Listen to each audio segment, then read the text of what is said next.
Today we are getting into some creepy Reddit horror stories, and we have some amazing stories to dive into today. They are quite weird, disturbing, and they are really creepy. So if you'll want to stick around, please like the video and subscribe to the channel. This video will be long enough, so sit back, relax, and grab a drink and some snacks to watch. And without further ado, let's get into some creepy Reddit horror stories. There was something wrong with that corner of the room. This was about 20 years ago in an apartment in San Diego, which was a new build. I lived there with my girlfriend for about a year, then we broke up. She moved out and a friend moved in because he needed a place to crash for a few months, and I could use the help on the rent. We'll call him Z. I had a fold-out couch Z was staying on, and Z wasn't working. So he would pretty much watch TV all day or played video games while I was at work. In the evenings, we partied too much.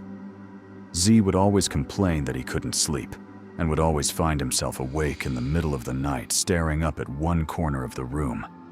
I never thought of this, because alcohol and drugs mess with everything. So I was like, whatever, you're going to bed blackout drunk every night. So I had a DVD player with no buttons on it. You had to use the remote to control anything besides turning it on or off. Z bought Lost on DVD, that's how old this story is, and he yelled out, "Hey, I'm gonna start watching this." And I said, "Let me know when it is loaded up, and I'll come out." A half hour passed, and I went out to find the place a mess. Long story short, he couldn't find the remote.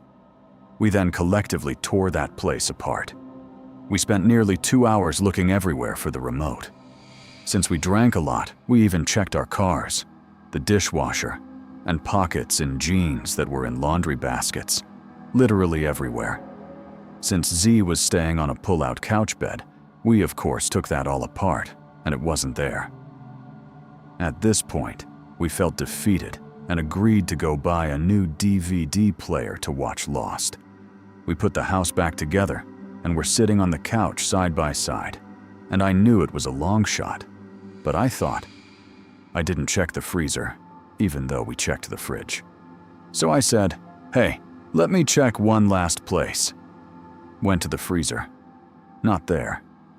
I went back to him, and the remote was on the couch exactly where I was sitting when I got up 20 seconds before to go to the freezer. Z was on his laptop right next to it the whole time. I picked it up and said, "Dude, where did you find it?" And he looked at me and turned white. We both ran outside and flipped out for about 45 minutes. Over the period of the next few weeks, stuff that carries electrical charges went missing. Electric razor chargers, phone chargers, MP3 player chargers, and laptop cables. Z moved out on a weekday while I was at work. The room he was staying in was empty besides the furniture. When I got home from work, all those cables were in a corner of the room. I know this wasn't him with me because he made me mail a few to him. So once Z moved out, for some reason, I couldn't sleep in my own bed, and I could only sleep on the couch. Almost every night I would wake up sitting up on the couch staring at one upper corner of the room, just as he said he did. Where I worked, once a month, I would have to work a late shift. As such, I got home at around 7 a.m., crashed on the couch, and at around 10 a.m., I woke up, and there was an old man standing in front of me about 4 feet away.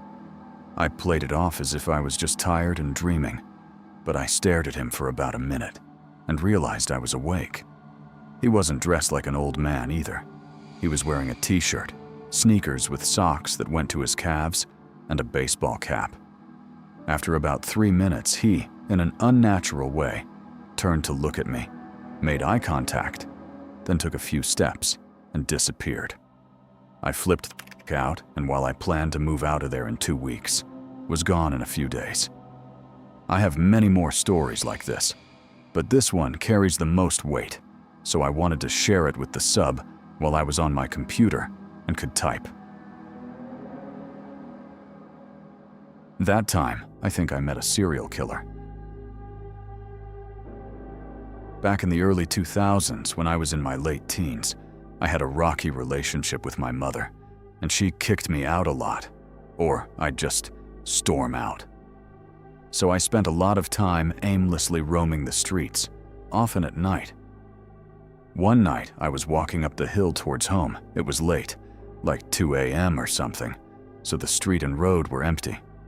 A car drove up behind me, crawled beside me for a minute, then stopped a few steps ahead. As I walked by the driver, big guy with a round fat face and dark starry eyes, said something like, "Oi, I want to talk to you." It wasn't unusual for dirty old men to accost teenagers in those days, so I was accustomed to it. But for some reason, I felt super on edge. That saying about all your hairs standing on end is true. So instead of giving him the usual, "piss off pervert," I just power walked past and stared ahead like I hadn't seen or heard him. He put his foot down and sped past me, turned the car around, and pulled up next to me again. So this time, I was on the driver's side.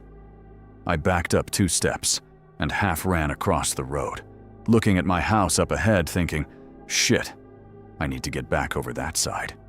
Then he sped past again and flung the car around, really aggressively this time, and braked hard a few feet ahead of me, opening his door at the same time to jump out. I panicked and sprinted back across the road, down our neighbor's driveway, and down the side of our house. We had a side door that was in an alcove, so I was squeezed into that, fumbling with my key in the dark, trying to open the door. While I was doing this, I saw his car creep up and stop at the top of the driveway. He got out and walked a few steps down the driveway, looking for me behind the hedges. Luckily, he couldn't see me squeezed into that doorway in the dark, so he got back in the car and drove off. I got in the house, a bit shook up, told my brother the weird story. We had a laugh about it. We were teenagers after all, and forgot all about it. Few years later, I saw this guy's mugshot all over the news. He's been convicted of multiple murders, kidnappings and rapes of girls and women in our local area, and is suspected of many more. All these years later, they're still pinning historic cases on him. I'll never know for definite, but I'm pretty sure it was him. Same round face, same dark starry eyes, same area, same time frame. Weirdly, it bothers me a lot more now I'm older than it did back then. Maybe because I have daughters of my own now. So, yeah, that's the story of why you should never kick your kids out the house at night, no matter how much of a little shit they're being. Just send them to their room for God's sake. I think I'm being stalked, and I can't tell by how many people. Reposted to break up text wall. Burner account, obviously. I know the title sounds paranoid, but please bear with me. I work full-time at a public university in the US as an office manager, and am enrolled in grad school at the same institution. I graduate this May. I have in-person night classes 3 days a week that start right after I get off work. My apartment is on the first floor of a complex about 10 minutes away. Over the past few months, I've had numerous bizarre occurrences around my home and workplace. The first, to my knowledge, was in September, and was something my neighbor across the hall, very sweet older woman, told me. A man was banging on my door for around an hour just after midnight. I wasn't home. My neighbor poked her head out to ask him what was going on, and he said he was a DoorDasher, with no food or bags in his hands apparently. My neighbor watched him through the peephole and told me he tried the doorknob multiple times. No Ring camera or anything, so no footage. As far as I know, he didn't come back, but I've also had 3 or 4 instances over this several-month period where someone knocked on my bedroom window, blackout curtains always closed, late at night, loud enough to wake me and my tiny dog. Never saw who it was. In October, a woman came to my sliding glass door about a month later, demanding to come in because her stolen device had apparently been pinging my apartment. When I refused, she called the sheriff's department. The deputy who came asked me a couple questions and left, but did confirm that a device was pinging my apartment. I've never found out if she meant a phone or what. The woman hung out in the parking lot before leaving a few minutes later. Obviously, I've never stolen any phone, so I was completely bewildered. Never saw her again. In December, things came to a head when I found a plug-in GPS tracker in the OBD port under my dashboard. Car dealership, where it got serviced last, said they didn't use that brand, Land, Air, Sea, and yes, I have the model and serial number, and didn't perform any services that would have warranted putting it in there. I called the cops, and they just wrote down a few details and left. University police were also informed since the tracker was probably placed either on campus or at my apartment. The tracker was the biggest red flag. I never check my OBD port, so I have no idea how long it was there. I told my unit director, and he offered to subtly remove mentions of me around the office and on the website, which I accepted. I am, however, posted up at the office front desk for like 80% of my day.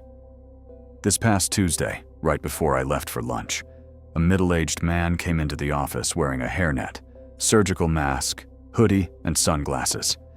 He claimed to be a prospective student and had questions about free application for federal student aid. He was extremely hard to understand. I directed him to the financial aid office across campus, and he kept asking questions that our office cannot answer. I thought, sure, fine, maybe harmless, and just not all there mentally.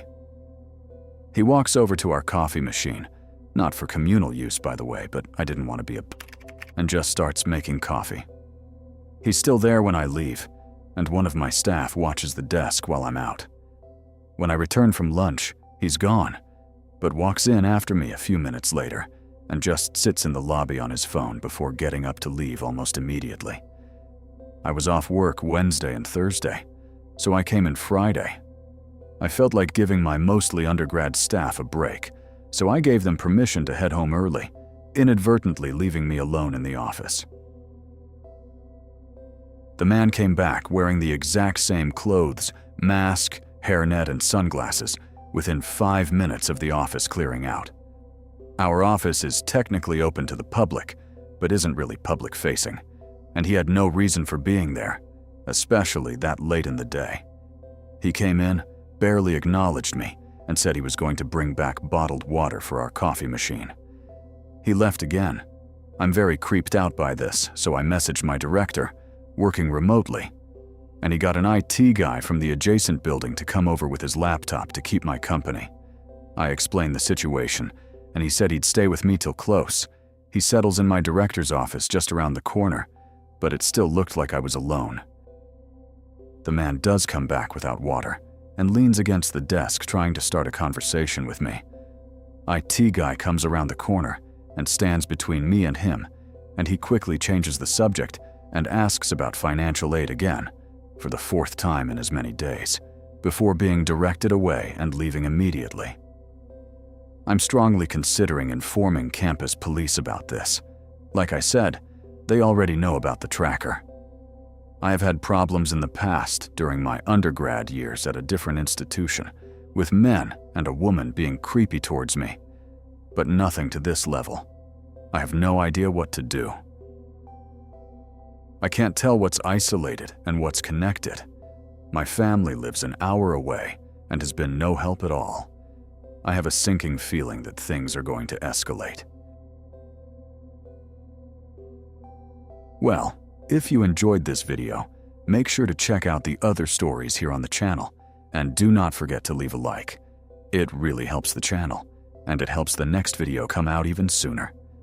Today's stories were definitely creepy, and honestly, they were not easy to choose from all the others. There were a lot of strong ones, but these were the ones that really stood out. Thank you for watching all the way to the end, and until next time.